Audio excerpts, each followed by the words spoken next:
everybody can hear me? Got it. Okay, so we are recording. So if you don't want your image in this recording, please block your image. But we're doing this so that members who are unable to attend can listen to the nonprofit presentations and get all the information we're going to get tonight. So first thing, we would love to hear from some of the members and get some feedback on how you're feeling about our giving circle. Are we still on track with our mission and what we're doing? Any kind of feedback is really welcomed by the core team. And we only have 3 members now of our core team, and that's Melissa Thomas, Susan Wood, and me. And we still are looking for volunteers if anybody is willing to join our core team. We only have 3 events a year, so it's not very time consuming, but it's really nice to have input from maybe another member or 2 to help our group plan. And I'd like to give a little history about our membership, in that in 2015, we started with 18 members. So our first donation was $1,800. And since then, we have grown. And in 2019, we obtained our milestone, which is 100 members. And since then, we've maintained 100 plus, which we are just so pleased that all of you are staying strong. And let's see, which way do I move? And together we can make a difference. My camera has got me switched backwards, so I don't know left from right here. And so having this many members, we've been able to donate $10,000 to the nonprofit that we select. And because we have over 100, we take the remaining amount and we divvy it up between the 2 runner-up nonprofits. So we're able to give to all 3. And this year in particular is very special. And I think all of you probably know, but the nonprofits don't know about this. The Schultz Family Foundation has been supporting the 100 Women Giving Circle structure. So we as a chapter are registered with the umbrella organization called the 100 Care Alliance. And the Schultz Foundation, Schultz are the founders of Best Buy, and the CEO has been going through each state and selecting giving circles who are within 20 miles of a Best Buy and offering them a 50% matching donation to the nonprofit we choose. So tonight, the nonprofit we choose will actually get $15,000. And it's just awesome. We're so excited to be participating in this program. And it will also happen in our May event and our October event. So we're actually considering that maybe just this year, because we have this opportunity to get matching funds, to have a 4th event. We'll be sending out a survey to ask members if they're willing to support something like that. Maybe it will be optional, you participate or not, but it just seems like we should take this opportunity and be able to request a 50% donation if we have a 4th event, so that we have a bigger impact on another nonprofit for 2022. And so I think that would be pretty awesome. Next on my list, oh, well, let's look at the agenda. Melissa. Okay, so I've done the welcome and updates. Next will be the 3 nonprofits. They each get 8 minutes to speak, and Melissa will be timing them and letting them know when they have about 1 minute left. Then we will have 4 minutes of questions and answers, and Susan will lead us through that. Afterwards, group discussion, and if we haven't finished going through all the questions, Then we'll focus the group discussion on going through the remainder of the questions. Then we will select the next 3 nonprofits for our May event. And Susan will be doing that, and then we'll close the meeting. And so that's the agenda for tonight. And so let's begin with the nonprofit. The first nonprofit, Empowering Youth and Families Outreach. And the presenter is Charlotte Shoecraft. Charlotte, and let's start when she's ready. Okay, I am ready. First, I just want to say thank you. I'm not sure who nominated me, but I am grateful. I'm profoundly grateful just for the nomination, regardless of the outcome. Thank you so much. I'll let you know a little bit about Empowering Youth and Families and how we got started.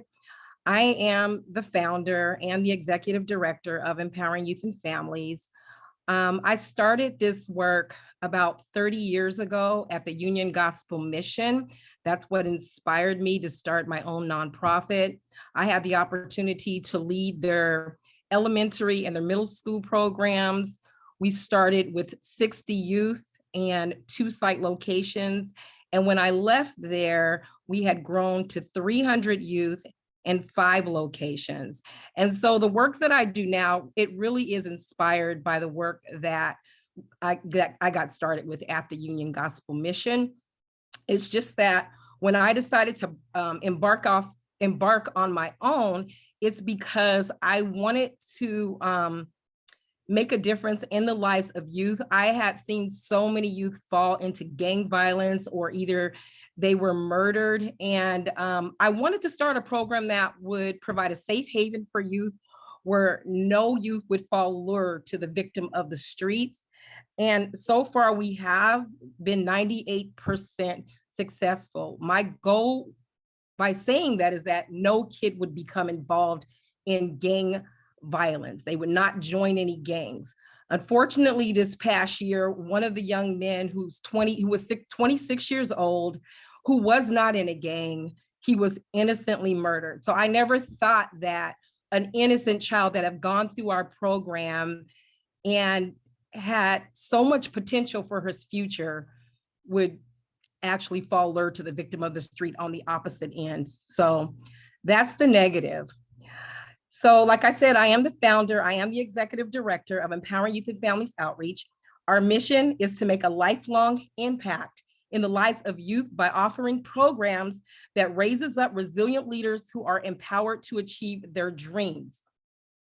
We provide academic, enrichment, leadership programming, K through 12 to low income youth, primarily of color, and we've done that since 2001. Much of our work is centered around providing services that increase educational equity.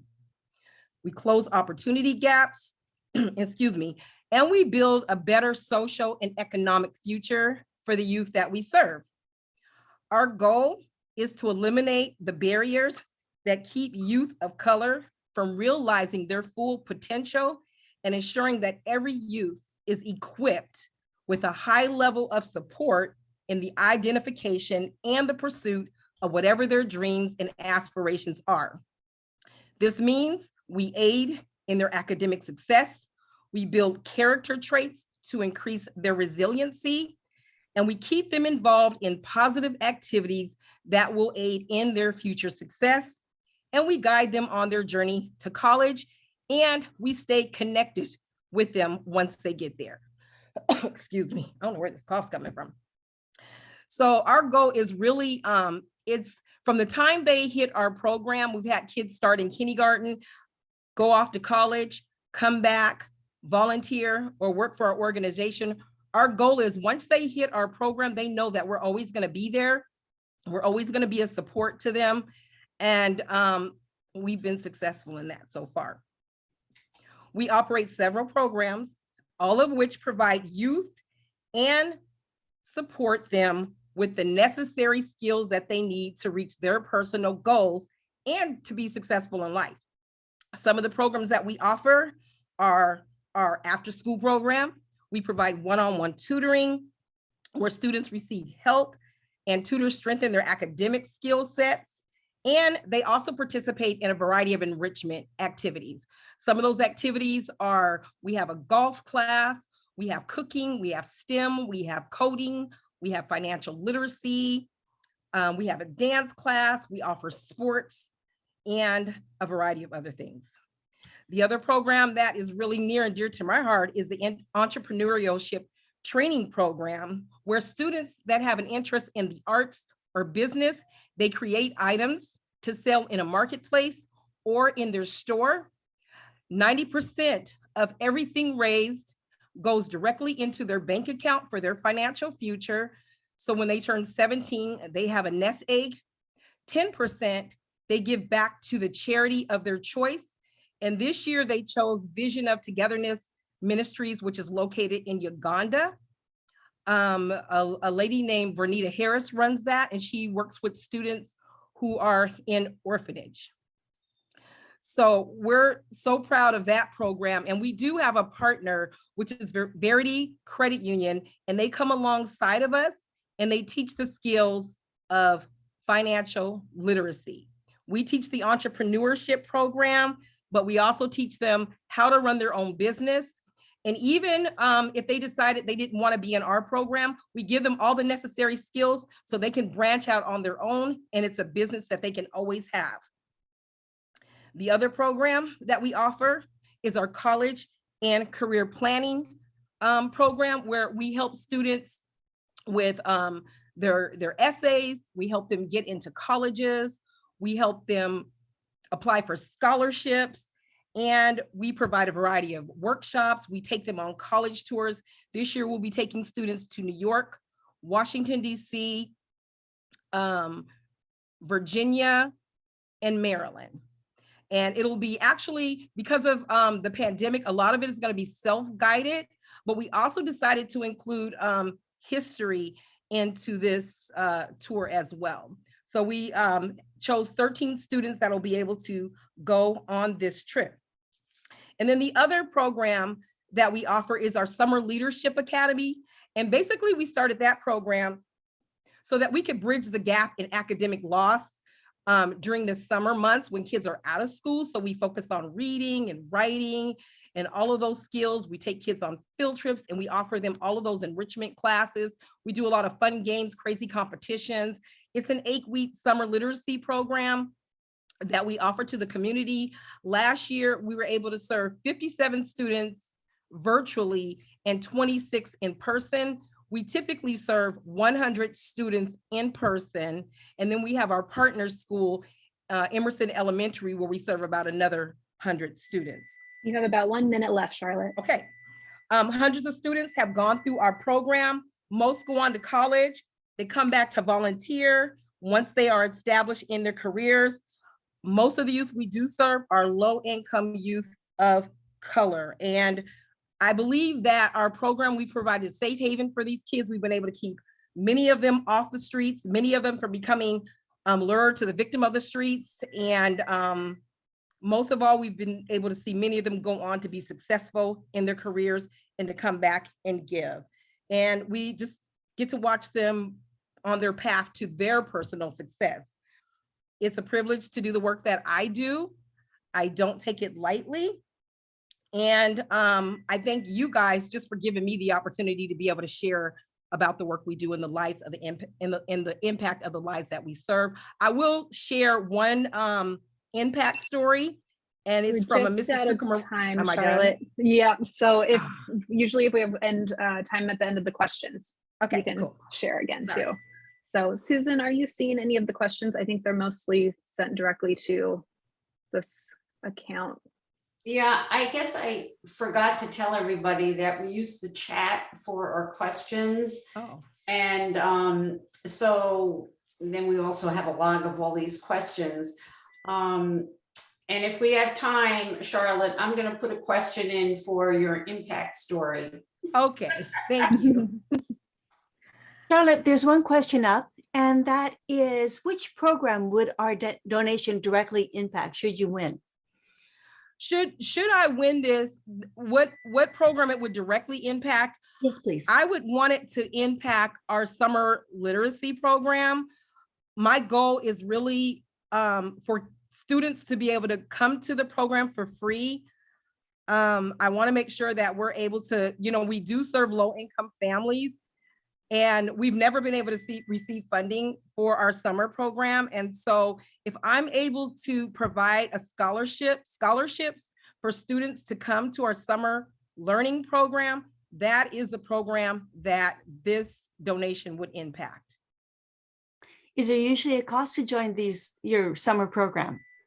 Yeah, and I do try to keep my costs low as possible. And I know what it is to have to pay for childcare. And so I usually charge $300 for the entire 8-week summer literacy program. It's a program that runs from 9 to 4:30 p.m. And it's supplemented by the City of Seattle Sack Lunch programs. And I try to get as many donations for field trips as possible, or the parents they pay for the field trip. That's wonderful. Thank you. Thank you. Any other questions? There's a couple questions that they want to hear the story, the impact story. The impact story. Okay, I'll give you just one of the impact stories. And this is from Mrs. Suka Moraine. Her daughter started our program in preschool. She graduated last year from high school. This year she is at Seattle U, and she's obtaining her nursing degree. And this is what she says. She says, my daughter grew up with EYFO, which built her self-esteem, confidence, and socializing skills. We appreciate the EYFO program that helped Daria throughout the years, preschool until graduate from high school. And she also became a staff. So these kids that come through the program, we actually hire them once they hit 8th grade. They actually can become a junior leader. And then 9th grade, they're able to become a high school intern. And then in college, they're college interns. And it's great to be able to hire these students that have actually gone through the program and they actually know what our expectations are and how they run. Great. Susan, are you seeing any of those direct messages coming through? If not, I can read them. Okay. Let's see. How do your students learn about programs? How do they get to you? Okay, so word of mouth. Okay, when we first started, this is how they learned about our programs. What we did is we built connections with family support workers in the schools, and a lot of our referrals came from them. That's how we've been able to serve over 4,000 students thus far. So we would just go to the school and let them know what we're doing, and they would refer the students to our organization. Then after that, the parents enjoyed our program, just word of mouth. It came to the point where we didn't even have to advertise our program anymore, because it just came to us word of mouth. Most of the schools we have partnerships with, we pick students up from schools, we bring them to our site location for programming. We also have partnerships with some of the low-income apartments. We are actually housed in a low-income housing facility, the Rose Street Apartments. And so they have a liaison, and we connect with all those families. We send surveys out to find out what their needs are. And then we meet those needs. And that's how we do that. Great. We have time for one more question. At this time, Carol is asking, is there a parent or guardian part of the program? And if so, what does that look like? Is there a parent or guardian part of the program? That's a very good question. I was thinking about that today. And yes, there are parents and guardians a part of our program. We've actually been able to hire some of the parents of the kids that have come into the program. When I just currently hired, her students have been in our program for the last 8 years, and she is actually about to run all of our play and learn groups for our 0 to 3-year-olds. And we have another parent she's had 3 kids come through our program. She works for me every summer when she's on a break from school because she's a school bus driver, but she also worked with me at the Union Gospel Mission. So that's really great. And some of the parents that live in our Rose Street apartment who have kids that have been enrolled, we've been able to also hire them. So I'm excited and we have them sit on our board of directors as well. So I'm definitely excited that we definitely have that parent support. Great. And we're able to hire them, or they come and volunteer. Great. All right, that is it for now. Thank you. And then for the future speakers, when we have questions, make sure that in the chat you send it to everyone, so then we can all see what each other's questions are too. I think a lot of messages got sent directly to me through the account. So make sure when you're sending it, it's to everyone. All right, I'm gonna take you off a spotlight here, Charlotte. So Melissa, I wasn't sure on the agenda of who's next. Is it Kirkland? So it Arts? should be Kirkland, yep. Okay. The so- Ashley and Cole. Do you want me to Yes, spotlight you both? yeah. So for Kirkland Arts Center, we have Ashley Beach and Cole Eckerman. Welcome. Thank you. Thank you. Shall we begin? Sure. Can you see my screen? Can you see the PowerPoint? Yes. It's not in show mode, though. Okay, let me try something. It's in slide mode or Hmm. whatever they call Alt it. F5. It has frozen on me. Let me try again. Okay, Melissa, don't count this. Huh, I don't Yeah. know what I've done wrong. Let me try something else. Is it working now? Still frozen. Here, why don't you stop sharing and then try sharing again? Can you hear me? Yes. Can you hear me? Yep. Ashley, can you hear me? I can hear you. I just can't, I don't know what happened. It's frozen. Do you want to try, can you unshare and then try sharing again? It's like nothing is happening. Oh, okay. Oh, there Let we me go. try that again. Okay. All right. So, Fingers can't- crossed. okay, let me try one more time. Okay, let me go to share screen. This, okay. Share. And then let's see, we're gonna do. Is it working now? Okay, good. Okay, thank you. All right. All right. So I'm Ashley Beach, the Executive Director of the Kirkland Art Center. Cole Eckerman, our Director of Development, is also here with us tonight. Cole, could you please say hello? Hello.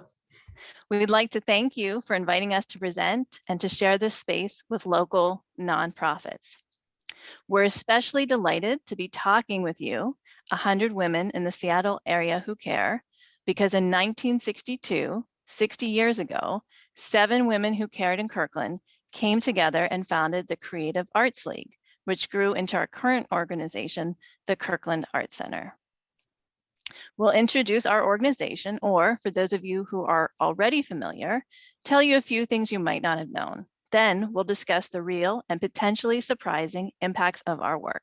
Finally, we'll talk about why your giving is so important and so impactful.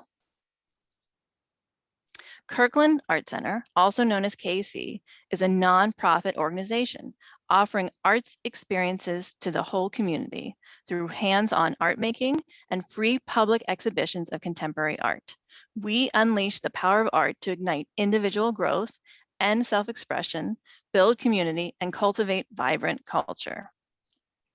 As an organization making a difference through visual art, rather than just telling you what we do and who we serve, we'd like to show you.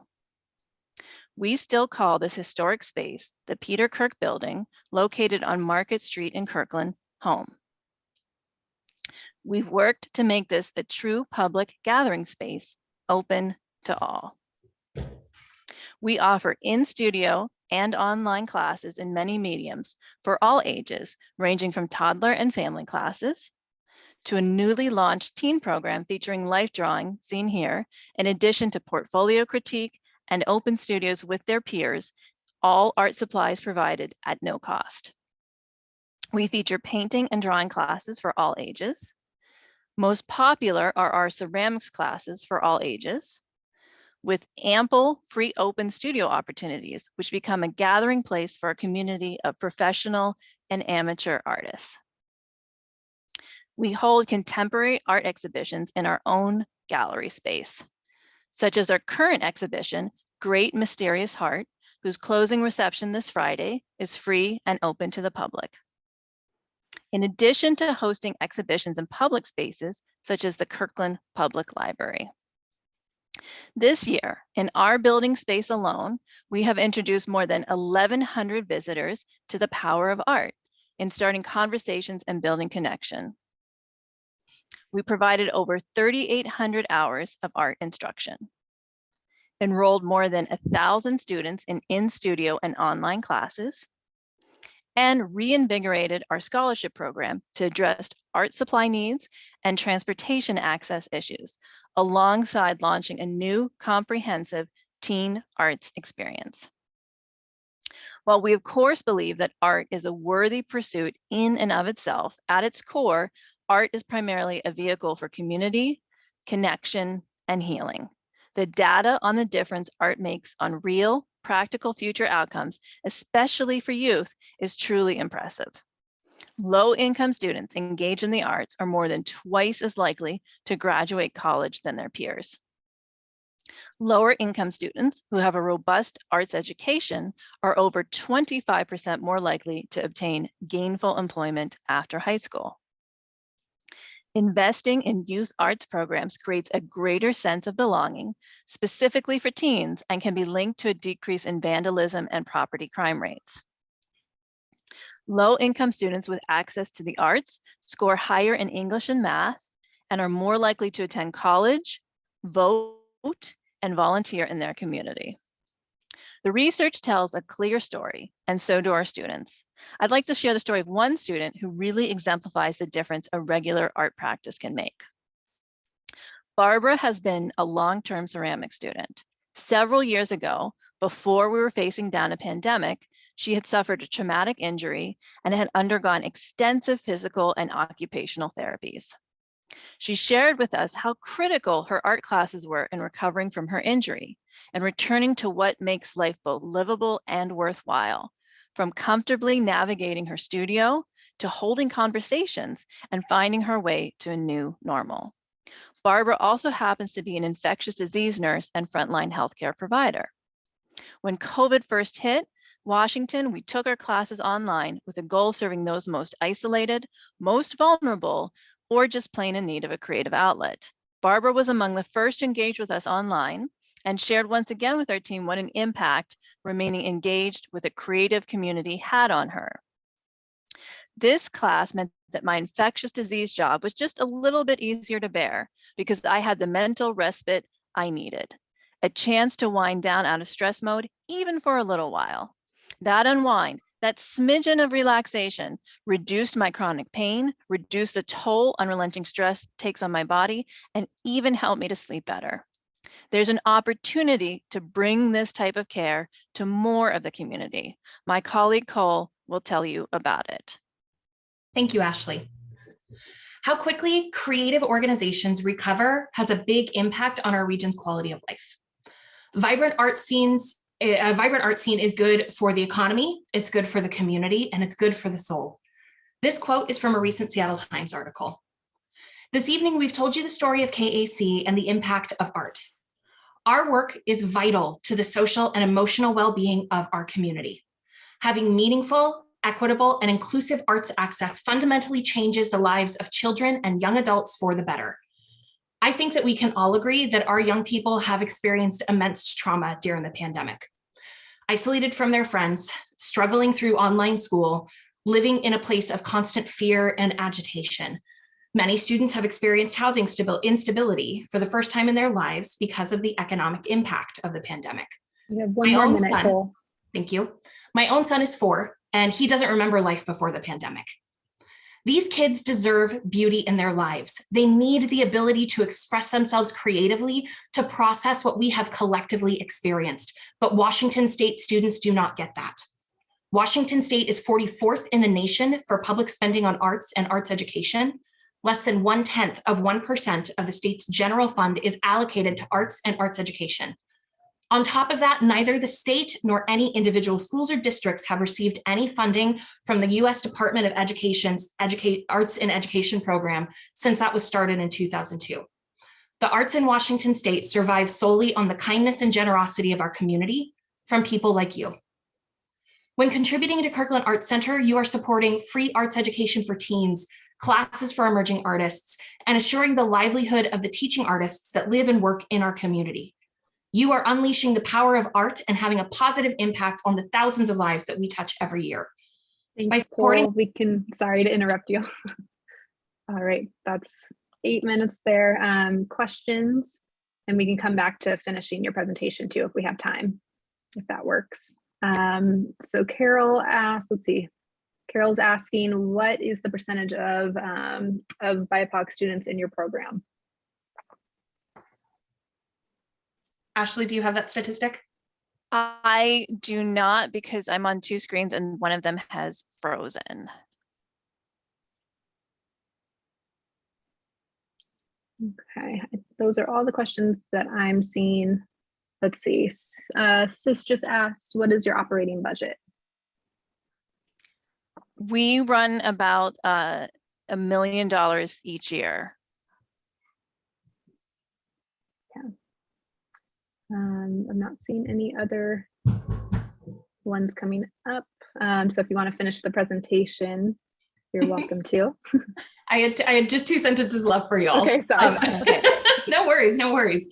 By supporting work like our Youth Arts Studio program, you're not only helping the students in our program find their creative voice, you are creating a future in which they can thrive in their future endeavors. We are grateful for your time. We're grateful for your interest in supporting our work, and thank you so much for the opportunity to be here tonight. Great, thanks. I will say, I mean, I can offer us somewhat of an answer. Actually, I'm sorry, if you give me one moment, I can probably find the answer to the number of BIPOC students that we serve by pulling up an old grant application. Okay, I'll ask another question in there. How do students get into your program? Students can register online or through their parents, or are recommended through the Lake Washington School District. Before the pandemic, we also were in schools, both the Lake Washington School District, the North Shore, and even the Shoreline School Districts. Okay, and then let's see, Karen asked, what would our the funding go towards, our funding go towards, and what are your other funding sources? Sure. So the funding would go specifically to the new teen program.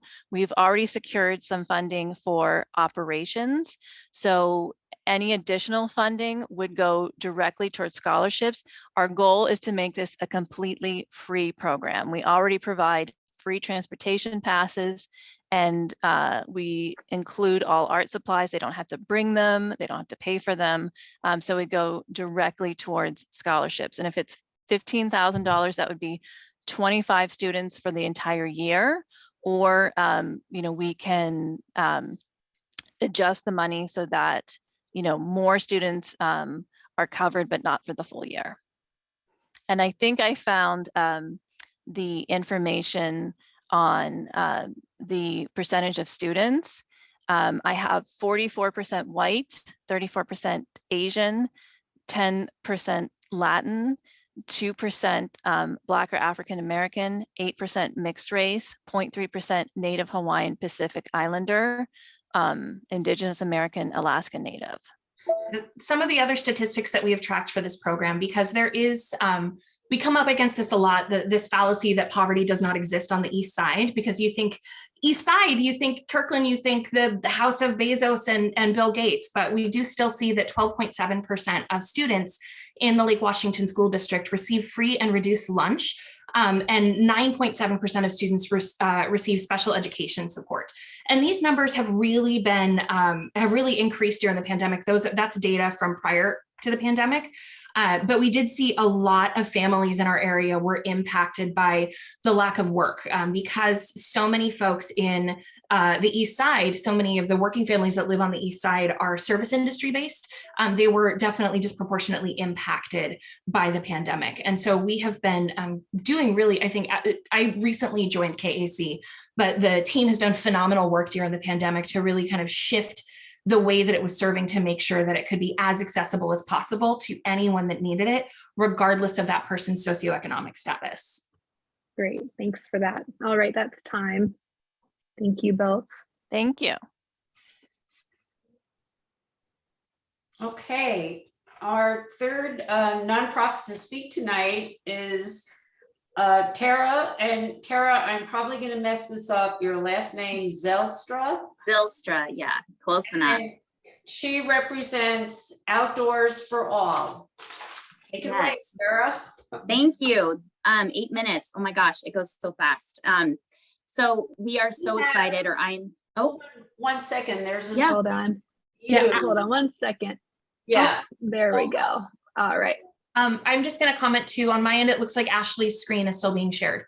Yes. Yeah, Yes. are you able to stop it for me? Because I'm not able to do it. Otherwise, I can Okay. shut down and come back to the meeting. I'm doing that right now. Thank you. you. Oh, Perfect. there All we right, go. there you are, Tara. okay, thank you. So now let me get my screen share on. So we are, or I rather am so excited and honored to present to you all. And thank you so much for the opportunity. Is my screen showing up? Are we good? Yes. Okay, so again, I'm Tara Zylstra, Associate Executive Director with the Outdoors for All Foundation. And what we do is enrich lives through outdoor recreation. Now, do you remember learning to ride a bike or have a memory of going on a hike with a good friend? These are experiences that we value in life and that help create confidence, independence, and create bonds and memories with friends and family. And we at Outdoors for All believe that regardless of ability, everybody deserves to enjoy these same experiences that help create a full life and a full sense of self. So people with disabilities have historically been marginalized and underrepresented. Along with our army of dedicated volunteers, we're working to make the outdoors a more equitable space by empowering those with disabilities to be active and promoting inclusivity through recreation. Now, I've been with the organization for 9 years, so I've had the joy of meeting many participants, but I wanted to take 5 minutes, and please, dear God, let my audio work, to share a video of Morgan, whose story really demonstrates the difference that recreation can make in the life of somebody.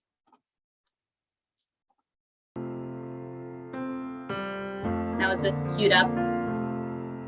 Water is like freedom. Being on the water is being free. Morgan was born here in Seattle. Morgan was raised backpacking and hiking and swimming and skiing. So it's the 27th of December. All broke loose. There was an accident on a very bad road. So you were coming around a corner, you probably hit a little ice, and there just happened to be a car there. We had just come back from Oregon, had arrived here, and the phone rang, and it was a sheriff, and so you know immediately that's not a good thing. It was anticipated this was going to be a fatality. She was in, they call the vegetative state. Morgan was in a coma for 2 to 3 months, so I did not expect Morgan to recover. One of the challenges that we faced for quite a while was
What surprises me about Morgan is that she's still here. and that she still does about 4 hours of therapy a day. Most people will not keep working that hard. Part of that is just me and my tenacity and my desire to get up and walk. You don't want to give up on me. Ever. And sometimes I think people really should give up on me because there are some things that aren't so good, but you never give up. The thing that I'm just always amazed at is how much improvement has taken place. A person who I think is proud of herself as well as very grateful for the people around her. Makes me very proud, the things she's been able to do. Gramila Makat. And what does that mean? The literal translation is may all the good things go to you. I just all thank you. Outdoors for All is probably one of the most important things that Morgan has done in terms of her recovery and regaining her ability to be outside, to do the things that she did before the accident, to be able to become a part of that organization. It's a great privilege to be a part of it because they've done so much for us.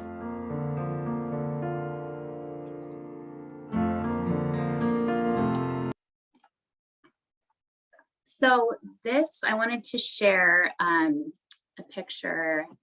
So Morgan is very close to walking and she's up on skis. You can see that they're mounted on a walker, but she is just killing her cross-country ski skills this year. And Morgan's story is truly incredible. I mean, something that resonates with me is that nobody is immune to disability. And you can see that in her life experience. But Morgan is just one of the thousands that we work with each year. Through specialized equipment, training, transportation, and over $250,000 that we distribute in financial aid, our goal is to remove the significant barriers to participation that people with disabilities face. And of course, we rely on the generous community of supporters to help make this possible. About 1 more minute, Tara.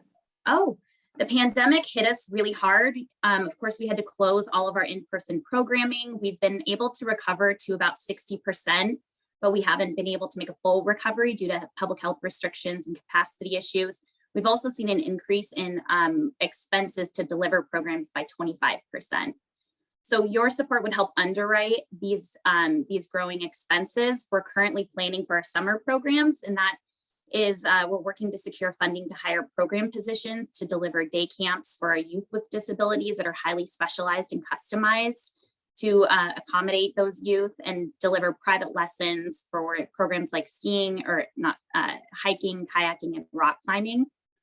Because what we do in the lives of somebody with disability is unique. We're the only organization of our kind in the region to offer the variety and to serve the diverse population of individuals with disabilities. So thank you. There's so much more to say, but really appreciate the opportunity. And one last thing, word of mouth, like the other gals have shared, is so important in helping get the word out for either people to participate with us or volunteer. So if you know anyone with disability, please send them our way, because we really want to help enrich as many lives as possible. And that's the best way for us to get connected. Great. Thank you very much. If anyone has questions, post them on the chat. Alrighty. Susan, are you seeing some pop up there? Yes, I am. So Elizabeth is asking, do you also work with developmental disabilities? Yeah, so I had a stat up there. We work with people of all disability types. So developmental and intellectual, neurologically diverse would be our largest demographic. I think that makes up about 80%, give or take. We do have some sensory, and then physical disabilities, but that's certainly our largest service area. Terrific.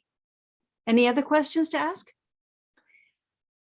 How many staff and volunteers does it take to assist per participant at an event? It totally depends. So sometimes, we work with over 100 community partners to deliver events to. So groups like Seattle Children's Hospital, the Alyssa Burnett Center for Youth, Young Adults with Autism, those events with Alyssa Burnett Center can be for staff bringing a trailer of 100 adaptive cycles and doing a full day cycling event. Or it's a specialized ski lesson where we have 3 instructors tethering, helping load somebody that's in a sit ski onto the chairlift. That's much more intense. So it really depends on the activity type and the disability of the individual. Are you currently looking for volunteers? Absolutely, yeah. So we typically in a normal year employ about 850 volunteers to make our programs possible. So we're currently in the midst of our winter programs, but we are always seeking volunteer support all year round. So yes, always for programs, for fundraising events, admin, all sorts of roles. We really had a challenge recruiting for volunteers this year. And unfortunately, we actually had to turn away a couple of winter program participants because of staffing shortages, and then volunteer recruitment in the ski industry was just really lacking nationwide, unfortunately. Mary asked, what geographical area do you draw your participants from?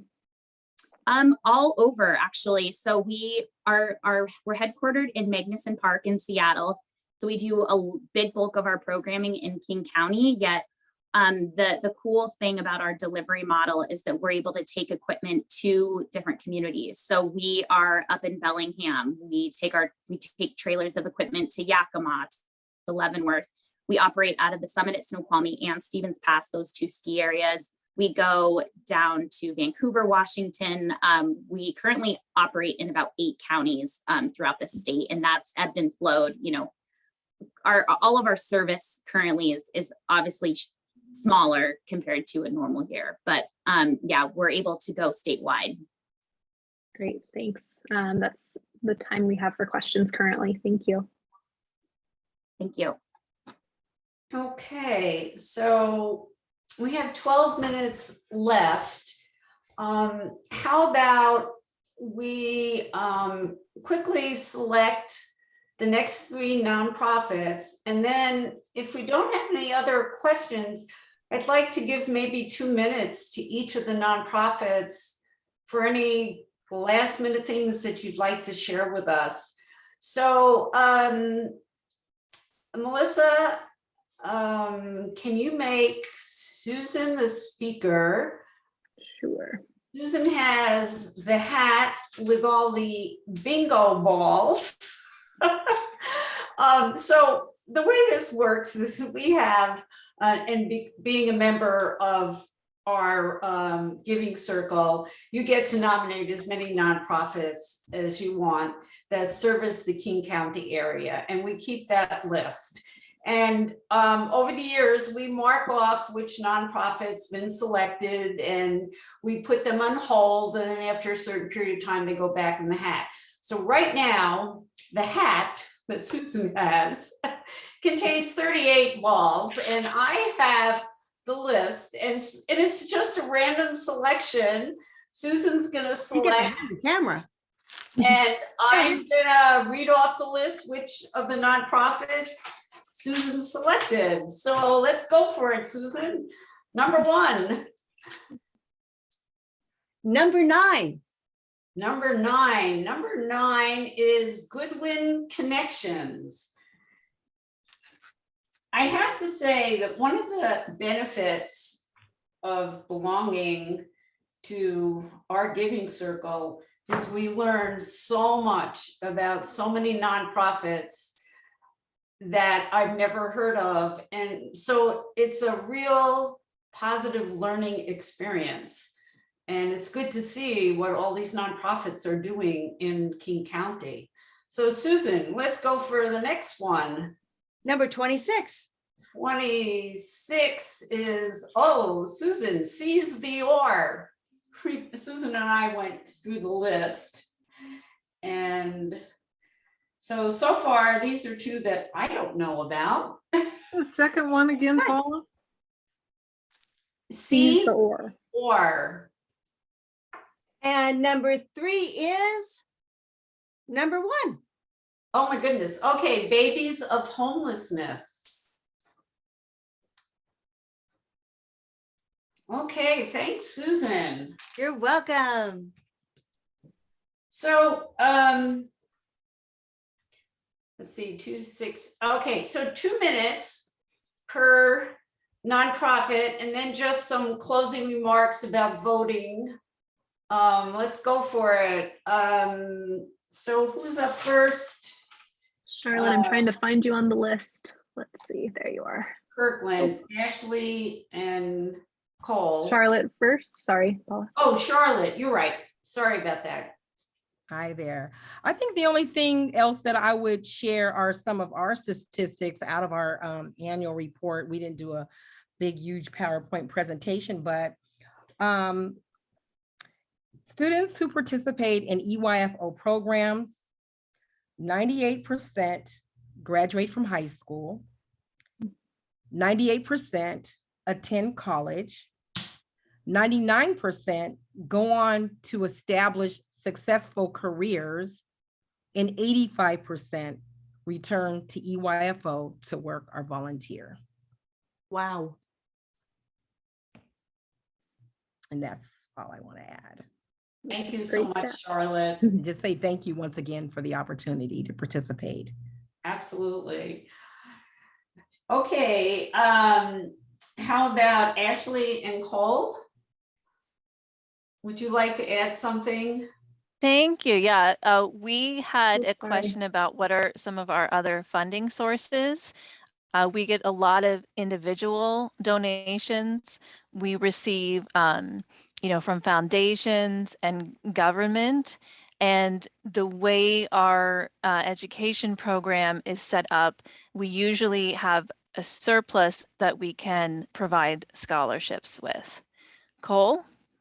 Yeah, so just kind of echoing off of that, some of the foundations that we've received support from recently, in directly and related to the program that would the 100 Women Who Care money would support, the Bradley Family Foundation, the David P. Brody Charitable Trust Foundation, and then our annual fund at the end of the year was dedicated to that, and we were able to exceed our goal on that, which is really fantastic. So we're on our way to really offering this program at a net zero. And when we say that, we don't just mean free tuition, we also mean supplies, transportation costs. We're really doing everything we can to dismantle as many barriers as we've been able to identify.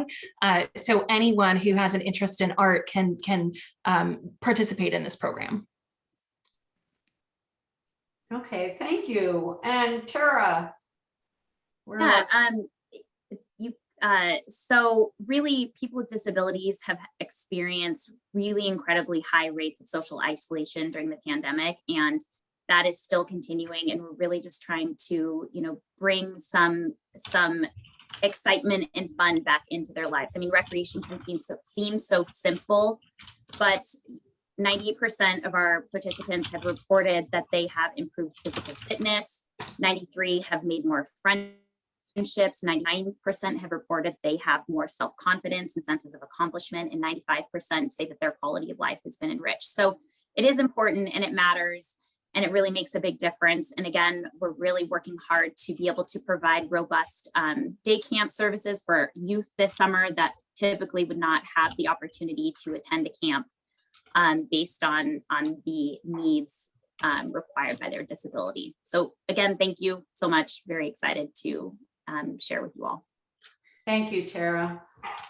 So closing remarks, I do want to thank all 3 nonprofits for taking the time to present to us, providing you our the summary descriptions, which were very informative. And Melissa, okay, you got it. And so we really appreciate you attending and filling us in on what your nonprofit does. very informative, all three presentations. Thank you so much. And the next thing that happens is the voting to determine who gets the primary donation, which is $10,000, and in this case, plus $5,000 from the Schultz Foundation, and then the remaining amount for the two runner-ups. And so we will be sending out a survey for voting ballots tomorrow to all members. And anybody who has joined this Zoom event who's not a member, you're welcome to join if you'd like to participate and vote. Once you vote, then you're committed to making your $100 donation. So I don't think there's anything else. We'll be meeting in May. One other thing, I guess, will be that we'll send out a survey to question folks if they'd like to have a fourth event. And for us to be able to take the opportunity to donate to another nonprofit this year. And thank you, members, for staying with us. We have a strong giving circle of 100+ members, and the core team just loves that we have a group of women like this. Thank you all. Good evening and happy spring, and see you in May. Thank you. Thank Bye, you. everybody. Hi, everyone. Bye. Thank you. Thanks for coming. Thanks for Thank presenting. you. So Melissa, you want to stop the recording? Sure.